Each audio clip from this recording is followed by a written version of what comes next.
Durante...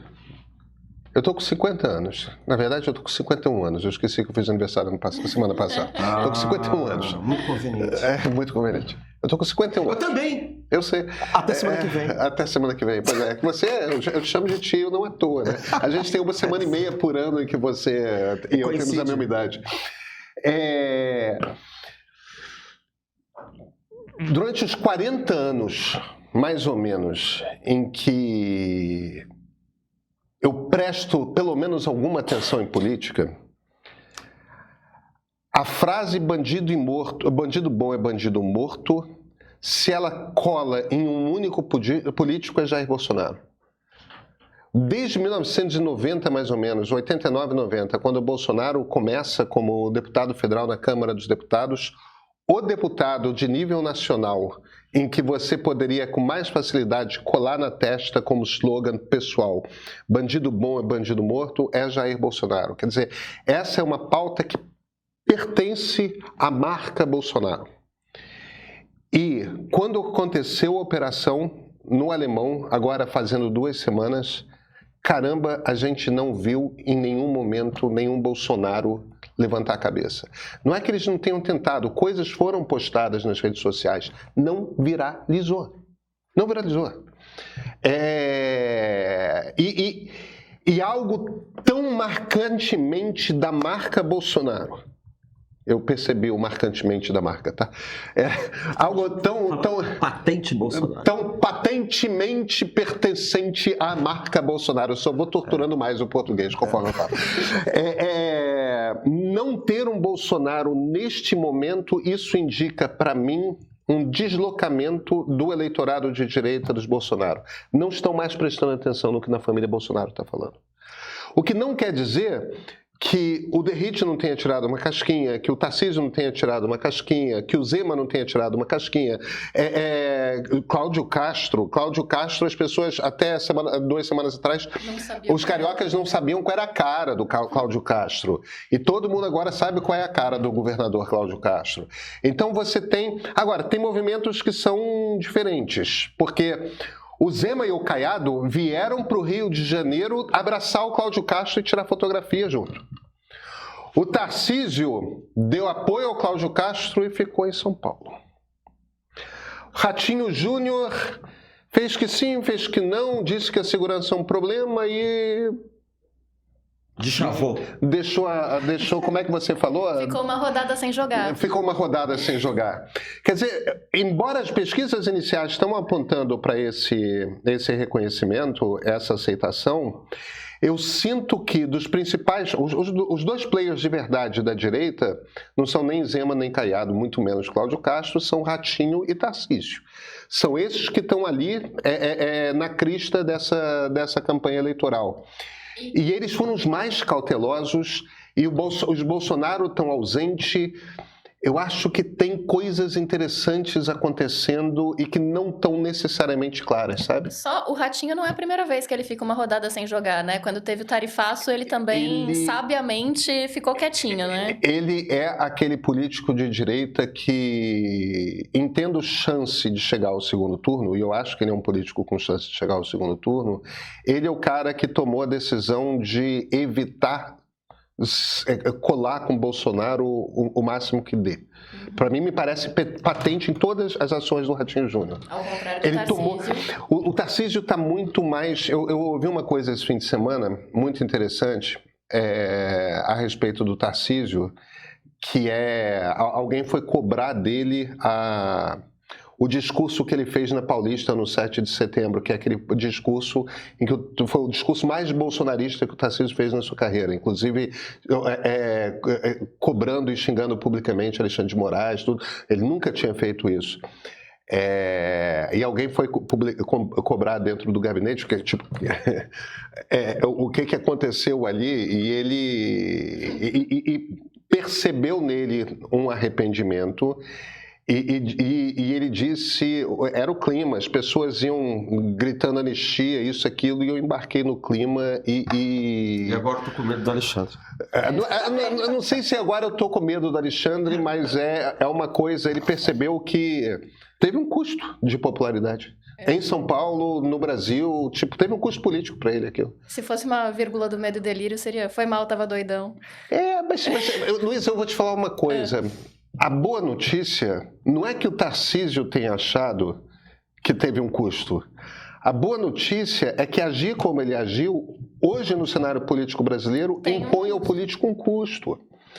Porque não impunha 2 anos atrás, 3 anos atrás. Hoje, pega mal.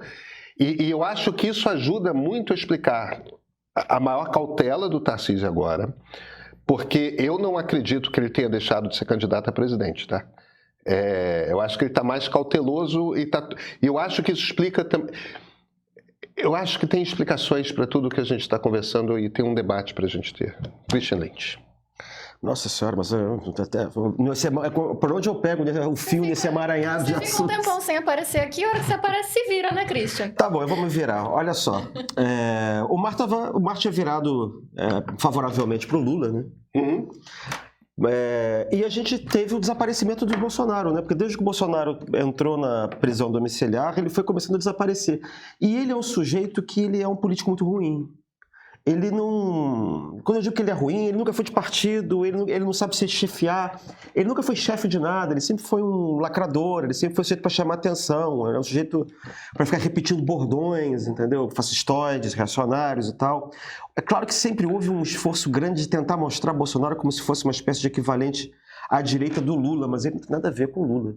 Né? Na verdade, a onda da direita é que encontrou o Bolsonaro na hora certa, no lugar certo, como uma espécie de catalisador de um movimento que o precedia, mas que não foi montado exatamente em torno dele, a partir da Lava Jato, a partir de 2013, que vai explodir ali o Olavo de Carvalho, 2015 mais ou menos. Então, na verdade, ele é um catalisador, mas ele não tem raiz nesse negócio, ele não tem raiz profunda. O movimento não gira em torno dele, ele é o cara que se tornou presidente porque ele foi levado pela onda. Né? Mas a gente não consegue imaginar outro detentor, o cara da direita, que o Bolsonaro. Agora, o que estava acontecendo nos últimos meses? Ele é o detentor do saco de votos. Dentro da direita começou uma disputa grande entre esses candidatos ao qual nós nos referimos aqui hoje, para ver quem seria o legatário desses votos do Bolsonaro. Agora, o que está acontecendo é que o processo de condenação e de prisão do Bolsonaro está sendo feito de tal forma que ele está perdendo peso, inclusive do ponto de vista de alguém que vai ter que fazer essa herança dos votos. Né? Você percebe que Carluxo, você percebe que o próprio senador Flávio, o Bananinha que está nos Estados Unidos nem se fala. Né? A família está perdendo completamente centralidade nesse processo de sucessão da direita. Então, o que eu estou achando curioso é que esses candidatos todos, assim, de certa maneira, estão começando a se mexer sem necessariamente ter Bolsonaro como objeto da disputa desses votos que estão ficando sem dono. Né? E isso também tem a ver, repito, com o fato de que o Bolsonaro ser um péssimo político. Você vê que o Bolsonaro ele não consegue colocar a política na frente da situação pessoal dele. Porque, na verdade, a pessoa dele sempre esteve na frente de todo e qualquer movimento político. Ele nunca fez um movimento político pensando no longo prazo, sempre foi uma coisa imediatista. E que tinha a ver com a tentativa sempre de procurar favorecer a família dele. Então, ele não consegue superar Você vê o caso do Lula, por exemplo. Todos os casos que o Lula e o PT... passos que eles tomaram naquela época que Lula foi preso, em 2018... Foram pensando no PT e na capacidade eleitoral do PT no futuro. E até eles agiram de maneira muito fria. Muito fria naquela história de que eles preferiam deixar eleger Bolsonaro do que apoiar Ciro Gomes. Entendeu? Porque eles não iam abrir mão da centralidade do Lula no campo da esquerda. O cálculo que eles fizeram na época foi esse. Era melhor perder com a Haddad do que eleger Ciro. Depois que o Ciro também odeia o PT. Né? A família Bolsonaro é incapaz de fazer esse movimento. Então o que a gente está vendo agora realmente é uma fração, uma divisão dentro do campo da direita, mas ao mesmo tempo é o triunfo do Centrão. porque você também tinha uma luta dentro da direita entre extrema-direita e centrão, como você tem ainda, né, em que, na verdade, você tem um desejo do centrão de emplacar o seu candidato e não um Nicolas Ferreira, não, digamos assim, alguém do raiz do PL, alguém que seja da extrema-direita. Tanto assim que a gente vê alguém como Eduardo Bolsonaro denunciando o governador Tarcísio de Freitas como alguém que é do sistema, porque o sistema seria o centrão. É um discurso exatamente de 10 anos atrás. É um discurso em que o centrão era péssimo, porque era objeto da Lava Jato e estava conectado com os governos do PT. Lembra? Então você tinha que apostar na extrema-direita para conseguir sair do sistema. Ele tenta recuperar esse discurso antissistema para ele tentar manter o controle da direita dentro da família. Mas isso é impossível de acontecer. Então, mas o Tarcísio até agora, ele estava vestindo esses dois figurinos, né? O figurino do centrão e o figurino do bolsonarismo. Agora parece que a situação se desenha para um pouco melhor para alguém que está vestindo uma roupinha só, né? Exato. O que a gente está vendo, na verdade, é a erosão do bolsonarismo como movimento central do campo da direita no Brasil. Né? A gente está vendo, a gente vai ver substituição de bolsonarismo por tarcisismo, qualquer coisa do gênero. Né? A gente está vendo desaparecer essa figura que o Pedro estava se referindo, bandido bora, bandido morto, estava vindo lá de trás. Né? E que era um movimento que, na verdade, nem é muito do interesse, repito, dessa direita mais convencional, não. Que tem até uma vocação mais governista, e que é o sistema, na verdade. Né? Se a gente for dizer quem é o sistema, o coração do sistema é o centrão. Né? E especificamente em relação a essa matança, quer dizer, a matança aqui do Rio, a matança aqui é um termo neutro, isso é uma pauta típica da direita, né? Quando a gente pensa que o tema da esquerda é a igualdade, o tema dos liberais é a liberdade, o tema da direita é a autoridade. Ordem, autoridade e ordem, né? Exato. Por quê? Porque o problema do conservador é a segurança pública. A ideia da segurança, né? Uma é liberdade, outra é segurança e outra é igualdade. E esse tema da segurança foi o tema que foi recolocado na mesa e que é o calcanhar de Aquiles do governo do Lula e da Nova República. Eu só botaria essa coisa da segurança como o tema da direita, no sentido de que segurança é aquilo que é necessário para ter ordem, né? Estabilidade. Na verdade, o tema é ordem, do tipo todo mundo seguindo a regra. Todo mundo no seu quadrado, ninguém... Segurança é estabilidade.